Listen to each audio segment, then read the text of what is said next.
Bagaimana jika ada obat yang bisa membuat Anda menjadi sangat-sangat pintar? Bahkan lebih pintar dan siapapun dunia ini dalam sekejap saja. Seorang penulis buku yang tadinya masa depannya sangat suram, begitu utama obat ini hidupnya mengalami kisah-kisah yang luar biasa. Bagaimana kisahnya? Mari kita langsung masuk saja ke dalam filmnya. Selamat menyaksikan. Kisah ini tentang seseorang bernama Eddie. Eddie ini adalah seorang penulis yang hidupnya sangat berantakan dan tidak ada masa depan bagi seorang otaku. Eddie adalah seorang duda yang punya pacar bernama Lindy. Namun akhirnya pacarnya udah gak sanggup lagi sama si Eddie karena si Eddie udah gak bisa dihadapin. Seharusnya fact. Eddie mau jadi penulis buku tapi nulis satu kata aja seminggu gak jadi. Padahal si Eddie pribadinya punya potensi. Cuma dia kurang agresif saja dalam menjalani hidup. Habis diputusin pacarnya, dia nggak sengaja berpapasan dengan Vernon. Vernon adalah adik dari mantan istrinya. Vernon sama Eddie makan siang bareng. Vernon dulunya pedagang narkoba, tapi sekarang Vernon kelihatannya udah sukses gitu. Mulai keadaan si Eddie yang kacau, Vernon ngasih sebuah obat yang Vernon bilang obat ujarat. Obat stance, LHU access. Eddie otomatis mengira dia dikasih narkoba dan Eddie nggak mau. Vernon bilang ini bukan narkoba. Ini adalah obat yang bakal bisa bantu si Eddie. Vernon bilang obat ini sebenarnya mahal, satunya $400. Tapi buat Eddie dikasih gratis saja. Obat semahal itu pasti mujarab, pikir si Eddie. Akhirnya obatnya pun dibawa sama si Eddie. Di jalan pulang Eddie berpikir ya udahlah, pada apa sih emang nyobain satu doang. Akhirnya diminum sama dia obatnya. Lagi mau masuk rumah, si Eddie dicegat sama pemilik kontrakannya, disuruh bayar buat tagihan yang nunggak. Habis lagi Eddie di situ diselamahin sama si Bamba. Tiba-tiba obatnya bekerja. Pikiran Eddie langsung seakan jadi punya kekuatan super. Super pintar lagi orang yang rajin minum teh angin. Akhirnya sliding bacot pun jadi nggak ada tanding. Dari yang tadinya diomelin sama Mbak ini sampai dibawa ke kamar sama si Eddie buat main kuda-kudaan. Selesai itu Eddie menyadari akan kekuatan obat ini yang membuatnya super fokus dan super pintar. Eddie pun merambah hidupnya, lalu kepintaran itu juga dia gunakan untuk menyelesaikan bukunya dalam waktu yang sangat sebentar. Keesokan harinya Eddie terbangun kembali menjadi pecundang. Efek obat itu telah hilang. Buku yang kemarin telah diselesaikan diberikan kepada bosnya. Bosnya ragu namun Eddie bilang coba bacalah dan hubungi dia nanti. Sesampai di rumah bosnya sudah menelpon. Dan terdengar di mesin pemanggil bahwa bosnya takjub akan tulisannya dan menyuruh Eddie segera menelpon bosnya. Eddie tidak berani menelpon karena dia merasa butuh obat tersebut untuk menghadapi bosnya. Datanglah si Eddie kepada Vernon untuk meminta obat itu lagi. Di sini kita jadi tahu kalau obat itu namanya adalah NCT, kawan NCT Folie. Vernon kali ini nggak mau ngasih gratis. Eddie dijadiin nyongos oleh Vernon. Eddie disuruh ke bawah ambil pakaiannya yang ada di lantai dan juga beri makanan. Eddie yang butuh obatnya yang nurut aja sama Vernon. Saat kembali Vernon keadaannya udah tewas mengenaskan. Dan keadaan rumahnya hancur berantakan. Eddie telepon polisi. Saat nunggu polisi, keadaan rumahnya yang terbongkar bikin Eddie sadar kalau yang bunuh Vernon pasti mau rampok Vernon ambil obat-obatan yang ada di Vernon. Eddie langsung nyari obat-obatan itu, siapa tahu malingnya nggak dapat. Hokinya si Eddie menemukan obatnya di dalam oven ditambah uang tunai simpanannya si Eddie. Sesaat kemudian polisi akhirnya datang. Senang nomor call. Di kantor polisi Eddie bilang kalau dia cuma lagi main ke tempatnya Vernon.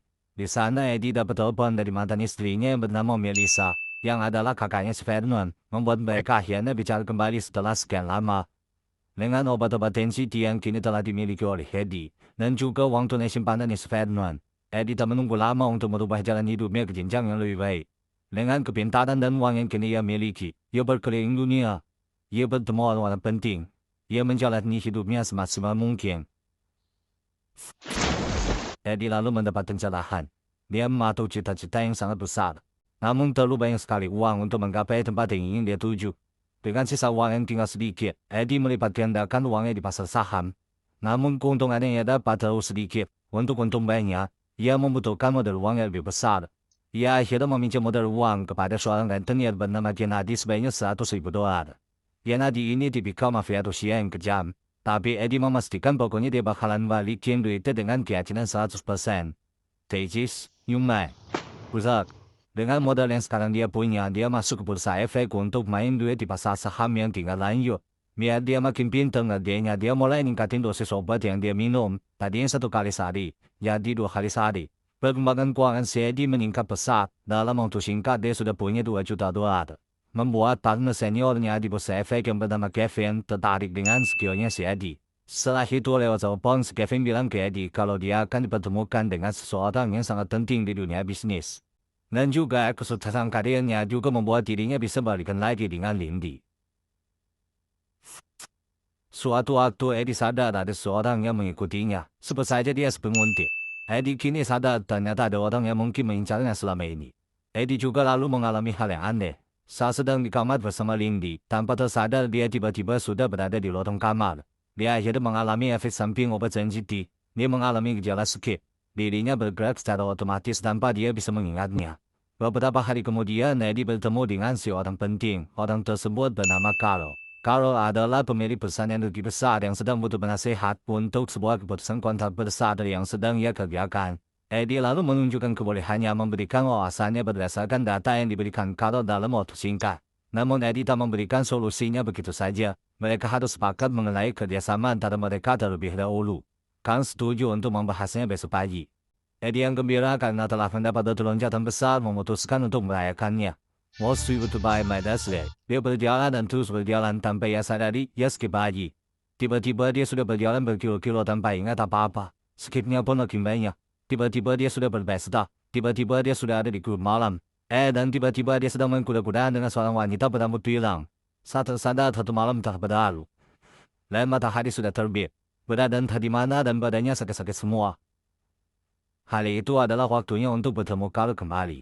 Dan dia belum mempelajari berkas yang diberikan Carl. Eddie belum mau meminum obatnya lagi karena dia takut skip pagi.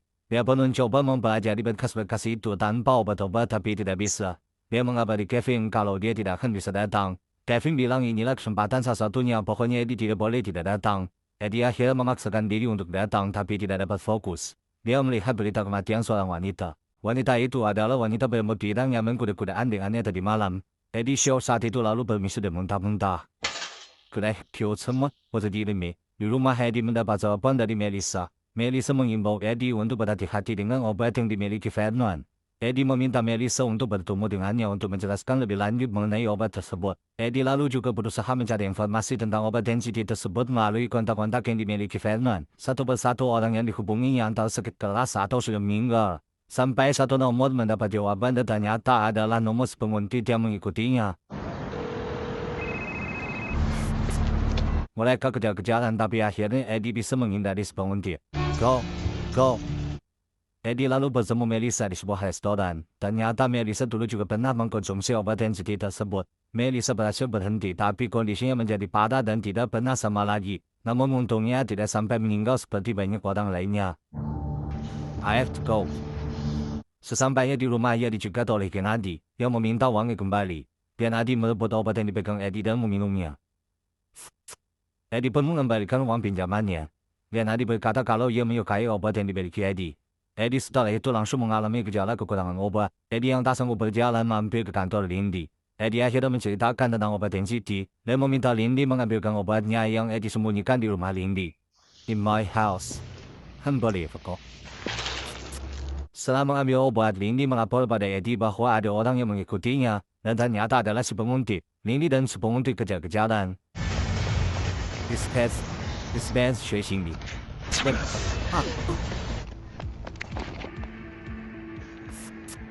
Eddie berkata bahwa Lindy harus minum obatnya supaya dia bisa kabur. Dan terpaksa Lindy akhirnya meminum obatnya. Lindy sekarang menjadi super Lindy.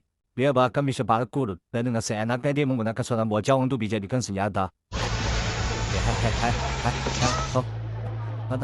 Lindy kini khawatir tentang efek obat tersebut. Lindy kembali berpisah dengan Eddie berharap Eddie cepat tobat dan berhenti obat. Eddie melihat kini Gennady juga telah membayanginya. Gennady pengen juga sama obat density dan ngancam nembak Eddie. Eddie akhirnya ngasih beberapa obat itu tapi Eddie jelas nggak mau ngasih lagi. Tapi nggak mungkin Gennady udah begitu aja. We'll see. Eddie pun akhirnya mencoba digato untuk keamanan. Eddie juga belajar untuk meminum obatnya sesuai dosis dan menjauhi alkohol supaya tidak skip lagi. Drink no alcohol. Eddie ketua Stage. Eddie kembali bertemu dengan Carl melanjutkan bisnis mereka. Dan dengan kepintarannya akhirnya mereka sepakat untuk melanjutkan kerjasama. Eddie membuat jaket-jaket yang memiliki kantong penyimpanan rahasia. Dia berencana selalu membawa semua obat miliknya supaya aman dan tak pernah kehabisan di tengah jalan lagi. Dia juga mengajak peneliti untuk kerjasama untuk membuat obat density. berdasarkan pada obat yang telah dia punya, dan bahkan menawarkan jutaan dolar agar peneliti tersebut segera dapat membuatnya. Saat sedang makan siang, Eddie didatangi oleh seorang detektif mengenai kematian wanita bernama Bilang. Eddie menjadi terduga. Dengan bantuan seorang pengacara handal bernama Morris, Eddie akhirnya bisa dibebaskan karena tidak cukup bukti. Eddie dan Carl akhirnya sampai ke puncak proyek mereka dengan seorang pebisnis bernama Hank Edward. Hank Edward adalah pria tua yang tampak sakit-sakitan lawan bisnisnya si Carl. Dengan keahlian Eddie akhirnya kontak proyek Carl dan Hank Edward mendapat kesepakatan proyek. Eddie pun siap mendapatkan upah 45 juta dolar atas jasanya. Carl meminta Eddie untuk tetap bekerja pada Carl, namun Eddie menolaknya karena Eddie memiliki cita-cita yang lebih besar. Honor for Creative Evolve, Manhattan Evolve. Kamar hotel Eddie diobrak-abrik oleh seseorang. Eddie pun memutuskan untuk pindah ke tempat yang lebih aman. Dia membeli apartemen dengan pintu yang kokoh. Gennady terus mengejar Eddie meminta obat-obat milik Eddie. Namun Eddie tetap ada pendirian yang gak mengasih obatnya lagi ke Gennady. Terus dia menit POC. Hari penandatanganan kontrak proyek tiba. Namun istri Hank Edward datang, mengabarkan Hank tidak bisa datang dengan alasan sakit. Saat mengantar istri Hank ke bawah, muncullah sosok si menguntit. Ternyata si menguntit adalah anak buah Hank yang menandakan bahwa Hank adalah orang yang mengkonsumsi obat NCT juga. Dan si penguntit pasti anak buah Hank yang disuruh merebut obat NCT milik Eddie. Jadi pasti Hank sedang sekarat karena kehabisan obat NCT. Namanya The Meteor Crisis might be explained by NCT. Eddie lalu kembali kantor polisi untuk menuntaskan kasus wanita bernama Bilang ditemani oleh Morris sang pengacara. Eddie menjalani proses terduga yang akan dilihat oleh saksi misterius. Who was out there? Setelah selesai, Morris berkata kalau sang saksi berimbang hingga akhirnya Eddie bisa bebas. Morris mengembalikan jaket Eddie lalu Eddie kembali kantor. Hey Young, Frank Beauty, you are the maid. Saat sedang berbincang serius dengan Carl, Eddie mulai merasa sakit menandakan waktunya dia untuk minum obat. Saat mencari obat yang dia simpan di jaketnya, obatnya sudah hilang. Eddie kelabakan, dan saat itu dia juga mendapat paket berisi 2 tangan bodyguardnya kiriman dari Gennady yang makin agresif minta obat. Eddie pusing siapa yang ambil obatnya, lalu dia pulang. Di rumah dia nonton berita tentang kondisi si Hank, dan muncul semua list pengacaranya, yang ternyata pengacara Hank juga. Di situ dia sadar kalau Morris pasti ngebantuin Hank untuk dapetin obat di jaketnya. Rumah Eddie lalu digedor-gedor sama Gennady, meminta obat NCT. Sampai dijebol pintunya, Eddie diikat siap interogasi. Sementara anak buah Gennady menggeledah rumah itu. Gennady mengkonsumsi dulu obat NCT dengan cara disuntik. Saat lengah, Eddie mengambil pisau diikatnya dan digunakannya untuk menusuk si Gennady sampai Gennady tewas.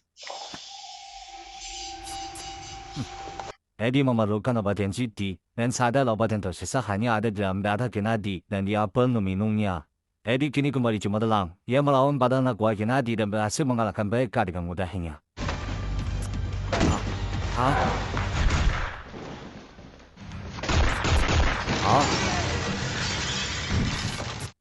Eddie lalu mendatangi tempat Hank dirawat dan ternyata Hank sudah meninggal. Menandakan obat-obat itu tidak sampai kepadanya dan pasti disembunyikan oleh Morris sang pengacara yang mungkin memiliki maksud dan tujuan tertentu. Eddie lalu mengajak sang anak buah Hank untuk mendatangi Morris untuk membalaskan dendam atasannya. Morris pun habis di tangan anak buah Hank, dan Eddie akhirnya berhasil mendapatkan obat-obatannya kembali. 1 tahun telah berlalu, kini Eddie sedang kampanye untuk jadi gubernur. Dia didatangi oleh Carl, yang kini sudah mengganti usahanya dari usaha energi menjadi usaha farmasi. Dan perusahaan yang kini dimilikinya adalah perusahaan pembuat obat NCT. Kini kau sudah tahu tentang Eddie yang mengkonsumsi obat NCT. Carl memaksa Eddie untuk membantu bisnis Carl saat Eddie sudah menjadi gubernur nanti, agar Eddie tetap mendapatkan obat NCT karena pabrik obat NCT pribadi milik Eddie sudah ditutup oleh Carl. Eddie lalu berkata pada Carl kalau dia sudah tidak memerlukan obat-obat tersebut, karena berkat kepintarannya Eddie sudah mampu merekayasa obat NCT hingga lebih kuat dan permanen. Carl lalu mengancam Eddie dengan segala cara supaya Eddie mau bekerja padanya. Eddie tiba-tiba bilang sebuah truk akan menabrak sebuah taksi. What? Carl bingung dan tiba-tiba,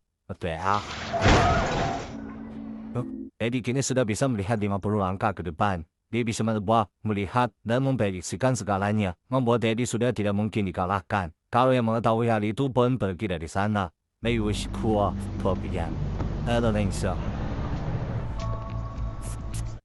Eddie lalu pergi makan siang di sebuah restoran bersama Lindy yang dimana mereka telah kembali bersama. Happy ending. Kisah pun selesai.